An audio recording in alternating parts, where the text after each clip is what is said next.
This is Meteo Mundo.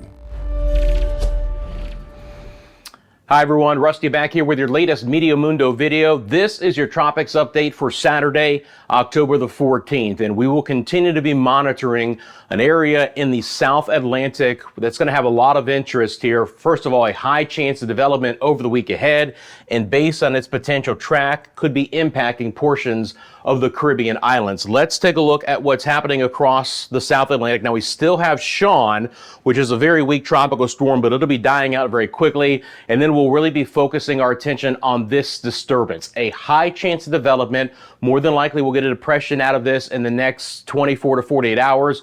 More than likely a tropical storm. It would be named Tammy, and then a potential for even a hurricane. And we'll talk more about the potential intensity of that coming up. But let's talk about Sean real quick, just to let you know again, if you look at the satellite imagery here on our map over just the last 6 hours, Sean is really beginning to fall apart. Again, it's holding on, teetering, if you will, to tropical storm strength, but it is forecast to weaken very quickly into a depression and into a post-tropical system as we move through the weekend. You can see all of the dry air and this water vapor imagery on red ahead of the storm. There's even some wind shear out ahead of it as well. Again, Sean is falling apart. It's going to be no threat to any land, so at least that's a good piece of news there. Okay, let's get into this disturbance. The first thing I want you to notice is how large of a field of storms that we have. High cloud tops, showers and storms. It's not very organized. We've actually lost some of the higher cloud tops overnight. That's typical with these developing systems. Once we get the heat of the day again on this Saturday, these storms should blow back up. But what I think is extremely interesting here, I'm going to let this run right to about the end. If I pause this and we take a look at just how massive this system is with this measuring tool that I have, if I draw it out from northwest to southeast, you're looking at an over 900-mile field of clouds and showers and storms. Now, this is going to have to basically wrap up and get much more concentric and concentrated, but it is a massive disturbance right now that will continue to move off towards the west. So let's look at the broader perspective. Again, the lines that you see are the spaghetti model plots. Now, you can ignore the ones from Sean because, again, Sean won't carry that far west before it dissipates.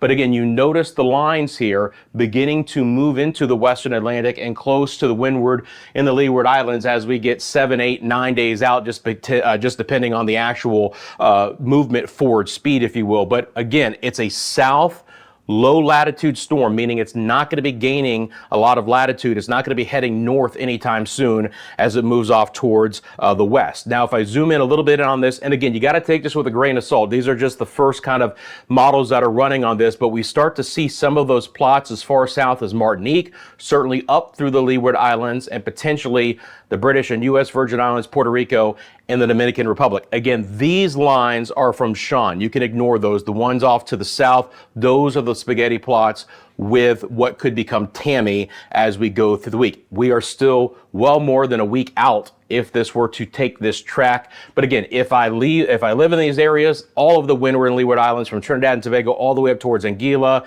and then the U.S. and British Virgin Islands, Puerto Rico, and the Dominican Republic and Haiti, this is one that you want to be closely monitoring. I want to show you the GFS model here on Meteo Mundo. I can take this out 2 weeks if I want to. I'm going to go 10 days out and we'll take a look at the GFS model. Now, the first thing I want to mention about this model is that it is wrapping up Tammy into a significant storm, more than likely a hurricane. The GFS model, though, as we run back through time, is one of the models that begins to recurve what would be Tammy slightly east of the islands. Now, again, these are just initial runs. I'll say this, 24 hours ago, the GFS model had a very sloppy system just kind of dissipating. So the models are beginning to pick up on what this disturbance is doing. But I'll show you the European model as well. It is farther west and into the island. So again, this is informational purposes only, but we can track this model run by run, day by day, and see the changes that it brings. I'm going to let it run for you one more time here.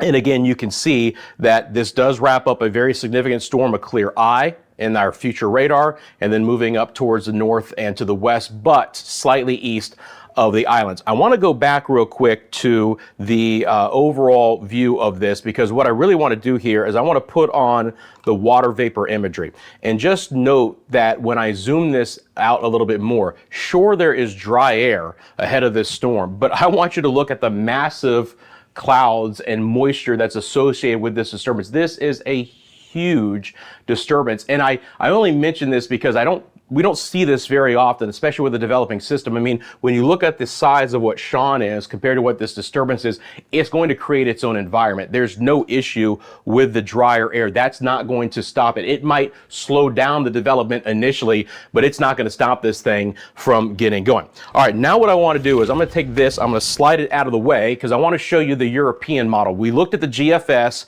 that had that recurve north and east of the islands. Here's the European model. It does take it right through the northern Leeward Islands over next weekend, okay? And again, this is one model run from the European, but I just wanted to show you the difference in the models. The GFS is a little bit farther east with the recurve, and the European model right now would take, again, a pretty significant storm. You can see those pressures beginning to fall back into the 960s and maybe even the 950s as it moves north of the island. That is certainly pressures indicative of a hurricane.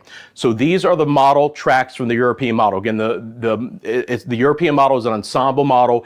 It runs a ton of different perturbations, if you will. That black line that you see is the mean line. It's the center line of all the different runs in the model, and then it comes to a consensus, if you will. So you notice that that line is certainly farther off towards the west compared to the GFS model. And you can see all the different ones. Some of them are pretty far east. Others take it even farther through the windward and the leeward islands. Again, you're looking at 7, 8, 9 days out.